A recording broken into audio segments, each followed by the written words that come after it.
connu, hein.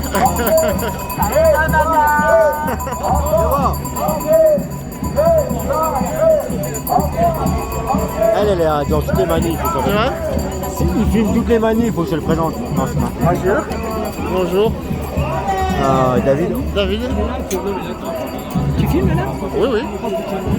Pourquoi putain? Elle est là dans tous les mouvements anti-vax, anti-vaccin, Mouvement citoyen. mouvement citoyen.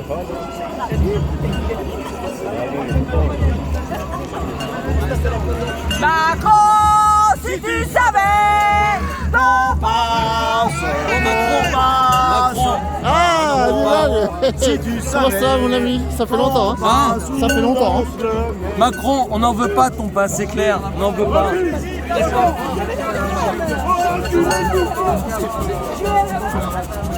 Bon, ben on les suit alors. Hein? On les suit? Salut.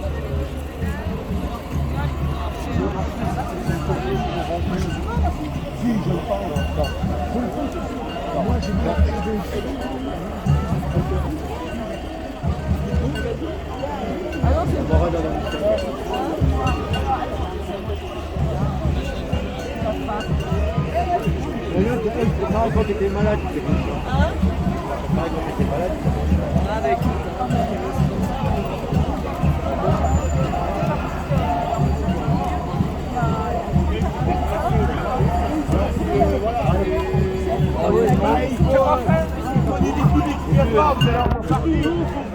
Vous allez en faire partie des victimes expiatoires.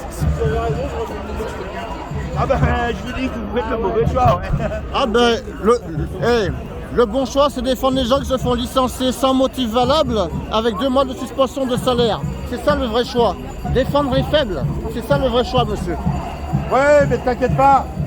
Le vrai Il choix, faut c'est lire, ça. monsieur, le généticien von den Block. Ce qu'il faut savoir, que vous allez développer avec notre vaccin On ne peut pas accepter Des- l'injustice qu'on des occupe le super poste que vous anticorps avez. qui On peut vont pas manger accepter vos l'injustice. anticorps. Vous êtes Vos là justement anticorps pour vont lutter contre attaquer vos l'injustice. cellules. Pas pour servir les oligarchies. Donc le substrat va être attaqué par les anticorps du vaccin et tout va finir par pourrir. Après, c'est une question de conscience, c'est tout. Une question de conscience. Ah ben je l'ai fait chier. Allez, prenez la 3e dose, vous irez mordir. Il a pas supporté. Non, mais parce qu'il non. sait que j'ai raison. Il sait que j'ai raison. Ça c'est des mecs honoraires, ça, tu vois, ils doivent les... C'est des réservistes, ça, tu vois, les mecs qui leur mettent un brassard, ils sont contents. Ils ont sauvé la France. Bon, ça vaut pas grand chose. Non mais comme il sait que j'ai raison, ben il est parti. Ah oui, mais si t'avais tort, ils discuteraient, donc c'est à toi d'avoir tort, mais d'avoir raison au fond. Faut être malin, mon frère. Ouais. Faut faire semblant d'être con, hein. Non mais la vérité c'est que quand on est policier ou gendarme, on doit défendre les faibles. Non, tu défends une constitution, mon ami. Constitution de quoi? La constitution du pays, les lois du pays, les biens du pays, les personnes du pays. Alors mon ami, Pas forcément les faibles. Alors, ça, ils ont- c'est la chevalerie, c'est autre chose. alors ils n'ont qu'à changer le métier, c'est tout hein. Parce que ben oui. Mais la, Robin des Bois, Eh, non? la constitution, ils la connaissent pas déjà. Donc, ils ont- gardien de la paix, ça veut dire quoi gardien de la paix? c'est ceux qui nous font la guerre. Donc, je sais pas. Gardien de la paix, ça a bien un sens quelque part, non? Mais oui, mais la paix civile, si c'est étouffer de citoyens, c'est un assassinat. Donc, c'est plus de la paix. Tous les criminels doivent être emprisonnés, on est d'accord? Ouais, criminaux, pas criminels, Hein criminaux. Ah enfin, il a corrigé. Enfin. Eh, t'as failli gâcher ma vidéo, hein, fais gaffe. Non, mais attends, arrête de me filmer. Tu vas me donner des complexes. Après, ils vont dire que les gilets jaunes, ils savent pas parler français. Mais non, si, ça va. Non, mais les gendarmes, ils ont prêté serment. La différence entre la gendarmerie et la police, c'est que la police doit faire connaître la loi à la population. La population doit se sentir en sécurité quand elle intervient, ce qui n'est pas du tout le cas. Donc quand on voit des policiers qui frappent des gens qui demandent de l'aide, ils ne respectent pas leur serment. Ah ben Donc, voilà, c'est voilà. trahison. Donc Voilà. tu en reviens à ce que je disais. Mais c'est pas forcément les faibles, il n'y a pas que les faibles à être protégés. Ça, c'est des histoires du Moyen-Âge qu'on veut tout mélanger. Il y a eu la Révolution française, c'est fait pour abolir toutes ces lois qui viennent du clergé, tous ces machins-là. Donc on n'a plus besoin de ça. On a une Assemblée nationale qui décide des lois. Et ce qui est atroce en ce moment, c'est qu'on a un conseil de guerre qui n'est pas une guerre, qui fait des conseils restreints de l'Assemblée nationale, donc il n'y a aucune loi qui est discutée par les députés. Donc ça rentre aussi ça dans le cadre de la forfaiture, ancien code pénal, et tout ça, ça devrait tomber par terre de fait même. Oui, mais le problème, c'est que depuis Macron, on n'entend plus l'opposition. Mais parce que Il n'y a plus d'opposition.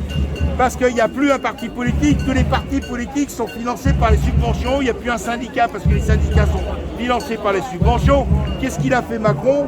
À chaque fois qu'il aura eu un votant au premier tour, il va toucher 2,50 € par votant pendant 5 ans. Donc ça fait X milliards de... Il y a 23 millions qui vont voter pour lui par 2,50 € pendant 5 ans. Regarde la manne que ça fait, c'est du business, politique. Ce n'est pas du tout de la démocratie. Donc quand tu vois que tu as des partis politiques qui n'ont plus d'adhérents et des partis syndicaux qui n'ont plus d'adhérents, c'est tout financé par l'Europe, c'est là où on peut se poser la question de la légitimité, de leur représentativité. Voilà. Et les sénateurs compris. Et que penses-tu de l'Angleterre qui a établi son Brexit pour sortir de l'Union européenne? Est-ce que tu penses qu'il y a justement un cheval de Troie dans cette histoire? Parce que l'Angleterre, visiblement, sa politique, elle ressemble à celle qui est calquée sur l'Europe. Mais l'Angleterre, c'est comme l'Allemagne. On va se focaliser sur des choses comme ça. L'Allemagne, l'économie de l'Allemagne tourne exactement avec, par exemple, la main-d'œuvre turque, par exemple. C'est-à-dire que l'Allemagne fait, en termes d'immigration, pour sa main-d'œuvre à bas coût, tous les pays qui étaient de l'ancienne colonne, c'est-à-dire tous les pays qui étaient alliés à Hitler, dont la Turquie. Donc aujourd'hui, ce qui se passe en Allemagne, on va prendre des décisions européenne pour favoriser l'économie allemande, mais qui tourne avec de la main-d'œuvre étrangère et qui est favorable à des prix en bas coût, soit en Pologne, soit en Roumanie, soit en Turquie. Et c'est là où on se rend compte qu'il y a des pays, il n'y a pas que l'Angleterre, qui mènent depuis tout le temps une politique soi-disant européenne, et qui est en fait une politique de rupture pour mieux nous phagocyter. C'est tout, c'est depuis le début. Et ça a empiré à partir du moment où on a passé l'Europe des 12. À partir du moment où c'était passé l'Europe des 12, c'était foutu. Parce qu'on n'a plus les mêmes niveaux de salaire, on n'a plus les mêmes ambitions. Et il y a des pays comme la Roumanie, la Bulgarie, la Pologne, ces gens-là, ça devient des vassals des grands industriels. Ah, voilà, donc quand vous voyez que Macron il veut sauver par exemple les usines Renault en disant voilà, on va fermer plein, on va sauver une usine parce qu'il manque de composants. Bande de couillons, les usines en Roumanie elles tournent à plein pot, en Pologne ça tourne à plein pot, c'est-à-dire qu'on crée artificiellement des ruptures de stock pour mieux faire travailler la main-d'œuvre qui est à bas coût. Et comme nous on a un social qui est encore développé, eh ben les gens ils vont avoir 80% de leur salaire, on va leur dire vous vous en contentez. Voilà, donc quand vous allez avoir quelqu'un qui va être à 1 200 € au SMIC, quand il aura 1000 balles et encore, on va lui dire monsieur, ben vous vous débrouillez, c'est très bien, on a sauvé votre industrie. C'est tout du flan, ça, c'est tout du pipeau, faut se réveiller là. C'est comme l'histoire du plombier polonais en fait.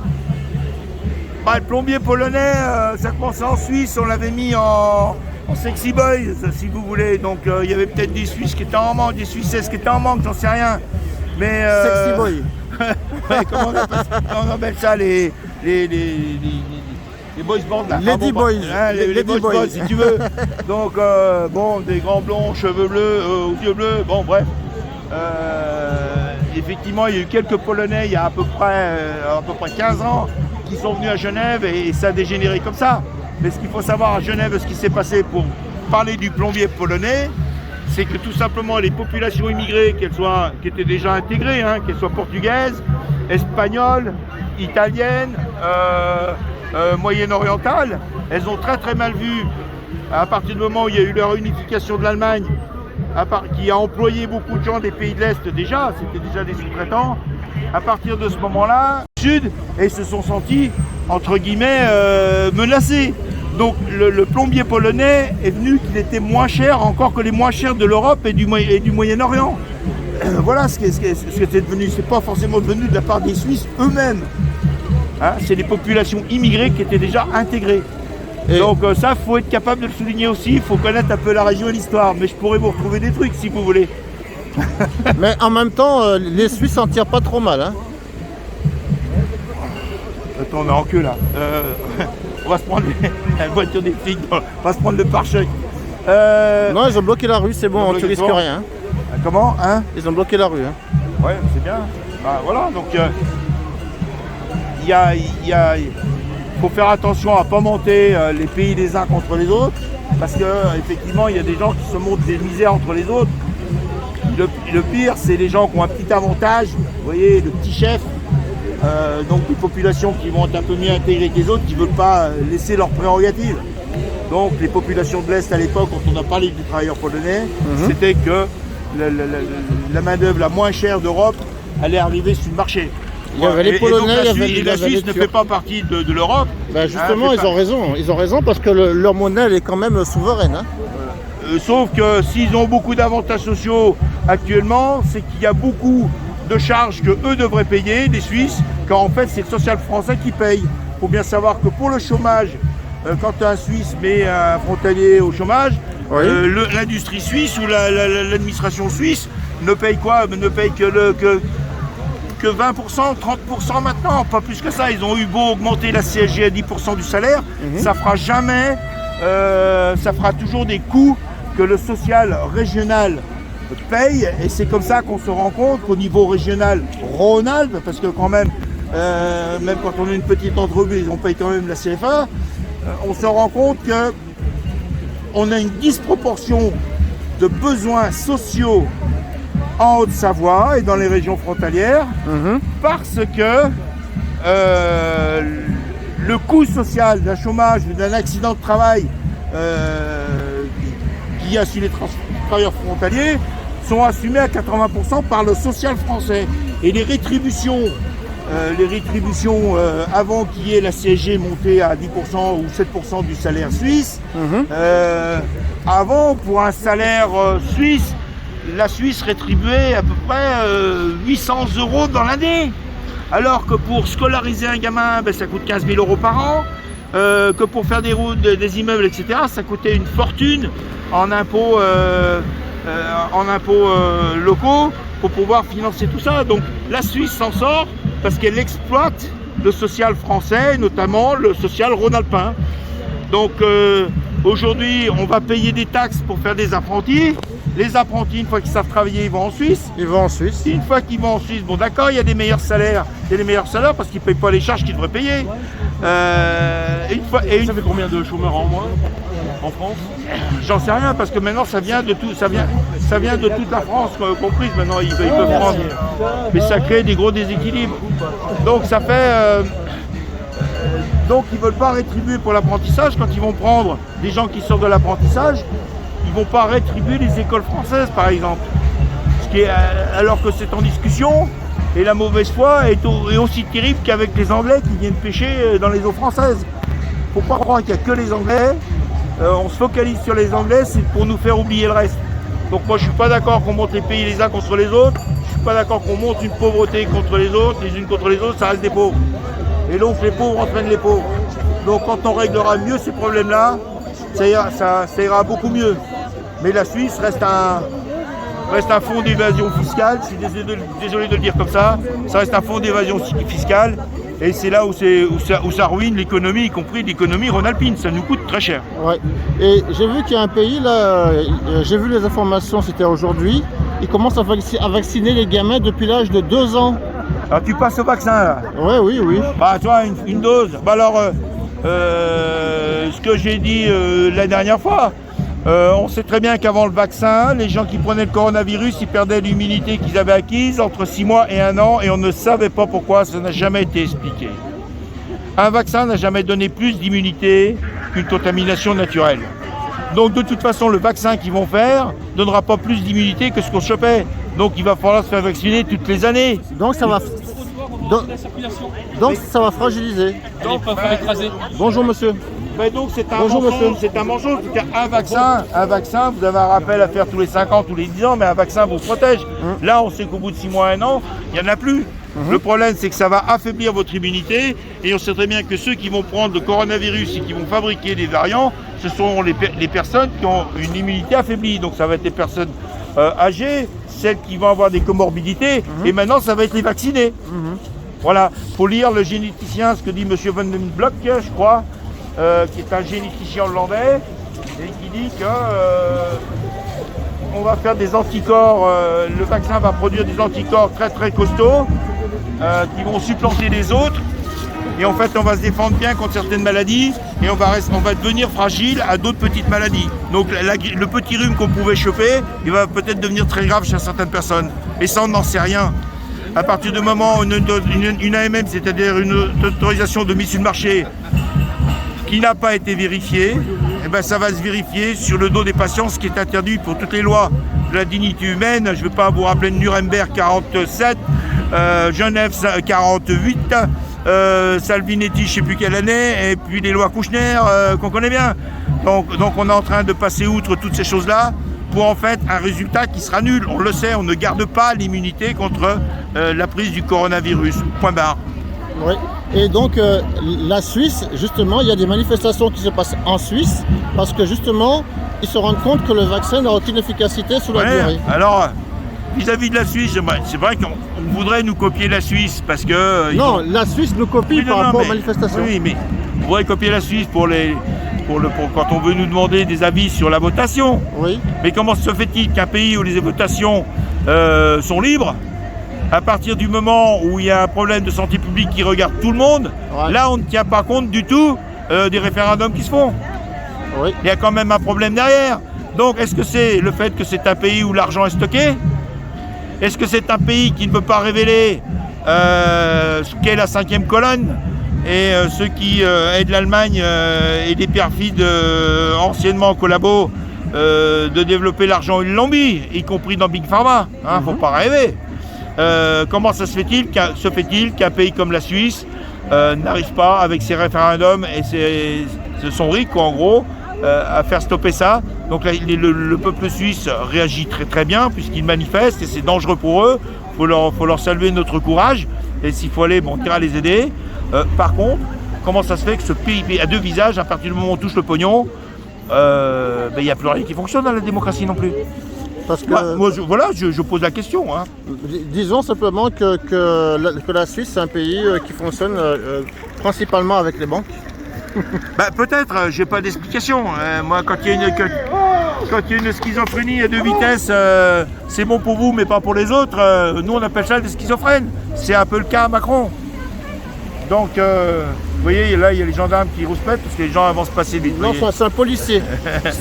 Ouais, pas les policiers. Bon, non, ça va, ils sont cool, ça, ils sont cool. Donc, voilà, moi, ce qui m'interpelle dans la Suisse, pays où il y a toutes ces grandes nations, toutes ces grandes organisations internationales, Pays des Nations Unies. ils sont en train de tomber dans le piège du travers, dans le travers du piège. Parce que la corruption gagne jusque dans les plus hautes strates. Le strat, mais je ne connais pas suffisamment le droit suisse.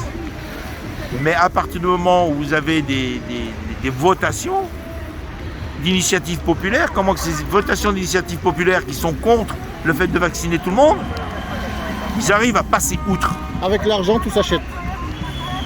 À qui achète-t-il et comment? Les laboratoires. Oui, mais les laboratoires, non, c'est qui paye. Les laboratoires achètent justement ceux qui font les lois. Mais on n'achète pas des votes, donc qu'est-ce qu'ils font des votes? C'est juste, comme nous quand on a voté contre l'Europe en 2000, je sais plus combien, 5, et puis qu'ils n'ont rien eu à foutre. C'est comme nous avons le 49.3 pour passer outre les votes. Non, le 49.3 il est bien défini. Ce qui est un deuxième cas de forfaiture dans notre politique à Macron, c'est que le 49.3 doit être employé Pour faire passer. uniquement. Non, pas pour faire passer. Uniquement quand il y a des ballottages entre droite et gauche ou opposition et qu'il n'y a pas de décision qui se prenne. Alors que là, le 49.3 a été fait, alors qu'ils ont une majorité absolue, ils n'ont pas le droit de le prendre parce qu'il n'y a pas de discussion possible. Donc tout ce qui est passé sous 49.3, sous un état de forfaiture, mais il faut mettre le gouvernement en état de forfaiture. Qui va le faire? S'il faut le faire, ça va être des citoyens. S'il faut y aller, j'irai. C'est pas un problème, j'irai pas tout seul. Hein. Mais vous voyez, le préfet qui est là, il est au courant de mon discours, il n'y a pas de problème, les procureurs aussi. Mais en état de forfaiture, le 49.3 était utilisé abusivement. Et ça, tous les gens qui ont utilisé ça, qui n'ont pas relevé ça, ils devraient être interdits de représentation à une élection quelconque. Celui qui avait mis ça, c'était un monsieur de chez l'AREM, je vous dirai le nom, qui a été engueulé par Macron parce qu'il avait soulevé le problème. D'accord. Eh ben, on passe outre. Alors toute vérité n'est pas bonne à dire quand ça dérange de pouvoir en place. Quand vous voyez des députés qui vont vous dire, le matin ou la veille, on va nous dire sur notre smartphone ce qu'il faut voter, ce qu'il faut dire, ce qu'il faut penser, ce qu'il faut se méfier, ça veut dire qu'ils ne représentent plus le peuple. Ça, c'est un autre cas de forfaiture, parce que le député doit représenter le peuple. Il ne doit pas avoir des ordres. Oui, mais ça, c'était dans le monde d'avant. C'est pas le monde d'avant, c'est toujours le même monde. C'est le monde dans lequel il faut que le citoyen se défende et que le citoyen reprenne le pouvoir. Donc on est des non-violents, on est des gens qui, moi j'essaie de développer des arguments et de le faire savoir. Juridiquement, ce que je vous dis, ça marche. Par contre, est-ce que les gens veulent aller dedans ça c'est autre chose. D'accord. Pourquoi? Parce qu'il y a des mouvements politiques qui veulent surtout pas qu'on donne les arguments au peuple. Parce que pendant qu'ils touchent 2,50 € par vote exprimé, eh ben, ils vont tranquillement au restaurant, ils vont tranquillement en voyage, ils ont des avions gratuits et tout va bien pour eux aussi. Et ils n'ont pas d'overdose. Non. Parce que pour entrer à l'Assemblée, on n'a pas besoin de montrer de passe sanitaire. Vous savez, Benalla, il a eu un pass pour entrer à l'Élysée qui n'a jamais été déclaré. Donc le seul qui a pu lui donner ça, c'est Macron. Et ça, c'est un acte de trahison. Personne n'en parle. Mais il nous a toujours menti. Alors la trahison, c'est son domaine, je pense, non? Comment ça se fait que les militaires, comment se fait-il que les députés, les militaires, les sénateurs relèvent pas la chose? Parce qu'ils sont soumis, je pense. Non, ils ne sont pas soumis, ils sont soumis au peuple, rien d'autre. Alors s'ils sont soumis à ça, c'est qu'ils n'ont pas le courage de le faire, il faut qu'ils changent de métier. Alors ils n'ont pas le courage de le faire, qu'ils changent de métier. Il faut qu'ils changent de métier, voilà. Ils ne sont pas aptes. Voilà. Parce que normalement, les forces de l'ordre ne sont pas faites pour museler le peuple, voilà, mais déjà à la base. Je te retrouverai le nom de ce député LaREM qui avait dit que le cas de forfaiture, quand il expliquait pour le 49.3, pour la représentation réduite de l'Assemblée nationale, je te retrouverai son nom, je te le dirai. D'accord. Voilà. Mais il a été sermonné par notre ami Macron et depuis ce temps-là, il ne sait plus où se faire. Ce qui n'est pas normal, tout le monde ferme sa gueule. On a quand même eu des députés qui sont venus avec nous manifester au Glières, il y a eu des vidéos qui sont faites là-dessus. Ils sont harcelés du soir au matin pour voter telle et telle chose. Donc ils ne représentent personne. Et on a des témoignages de ça. Et donc c'est pourquoi nous recevons la visite de M. Castex samedi prochain à La Roche-sur-Foron. Alors il vient à La Roche-sur-Foron à l'occasion de rencontrer les maires de Haute-Savoie. Rencontrer les maires de Haute-Savoie. Moi ce que j'aimerais bien qu'on parle, ça vaudrait le coup d'y aller, je ne sais pas si j'aurai le temps. C'est-à-dire que Macron a limité les signatures des maires pour les candidats à une seule, ce qui est odieux et ce qui est un cas de forfaiture en plus. Vous voyez, on doit arriver au 4 ou 5e. Il y en a 18 comme ça. Hein. Parce qu'un maire doit évaluer la capacité d'un candidat à représenter ses concitoyens. Il ne doit pas être un moyen de présélection pour faire une votation. Quand un maire est élu, la première chose qu'il va dire, il dit « je suis là pour représenter tous les citoyens de la commune de Annecy ou autre ». Il n'est pas là pour dire « je vais voter pour un tel ». Parce que comme ça, on va continuer à faire du business. Donc, on va saouler le public. Voilà. Là, hein. Alors donc, le maire de Nice, Christian Estrosi, il a failli à sa fonction en déclarant qu'il voterait Emmanuel Macron. Non, pas forcément. Ça, c'est une de ses positions personnelles. Moi, ce que je parle, c'est la directive de Macron et Valls à l'époque, qui ont interdit à un maire de signer pour plusieurs mandatures. C'est alors qu'un maire n'en signe que pour une seule, si ça ne regarde que lui, c'est son choix personnel. Ça se contredit pas. Donc Estrosi, à ce moment-là, on peut peut-être rien lui dire. Si c'est une conséquence de ce qu'il ne peut pas donner sa signature pour plusieurs candidats, ça rentre dans le cadre de la forfaiture contre Macron et Valls. D'accord, le message est clair. Voilà. Merci mon ami. Bon, elle est bonne fin de manif. Hein. On se retrouvera certainement à La Roche-sur-Foron. Ouais, mais c'est ce qu'il faut poser comme question au maire. C'est pourquoi vous ne faites pas votre travail de maire de représenter tout le monde et pourquoi acceptez-vous la dictature d'avoir qu'un seul droit de signature pour un seul candidat. C'est anti-républicain. D'accord, voilà. Le message est passé. Je serais capable d'aller leur dire, mais d'accord. Bon, j'ai un métier, quoi. C'est ça le problème, j'ai un métier à côté, je suis pas politicien. Oui, d'accord. Merci. Bon, on se verra samedi prochain, mon ami. Pas de souci.